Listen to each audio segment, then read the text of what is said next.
حرف از عطرهای بهاری که میشه خانه‌خواه اکلت میاد تو ذهنمون. گل سرسبد عطرهای بهاری زنونه اکلت، یه رایحه خنک و گلی داره، هیچ وقت تکراری نمیشه.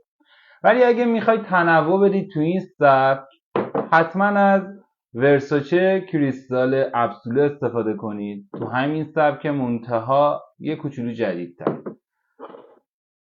دومین عطر بهاری که میخوام بهتون معرفی کنم لالیک لاموره.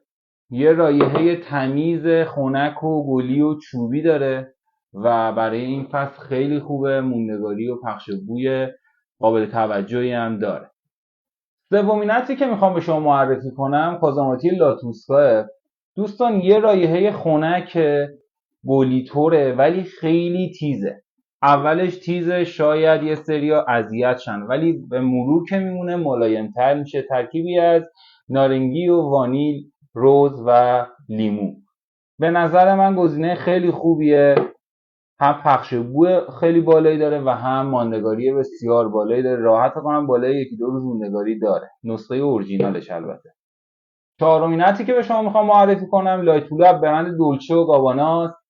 تصور کنید ترکیبی از لیمو ترش و سیب سبز، کمی روز، یاس و گل مریم، یه رایحه گلی میوه‌ای. فکر کنم بهارتون رو کاملا میسازه. قیمتش هم بسیار مناسب هست، نسخه اورجینالش موجوده و پخش و موندگاری قابل توجهی هم داره. و در آخر ویکتوریا سیکرت بامشل نسخه ادو پرفیوم، ترکیبی از توت فرنگی و آناناس و کمی یاس، نوت‌های غالب این رایحه هست. پخش و موندگاری قابل توجهی داره، مناسب بهاره و نسخه اورجینالش موجوده.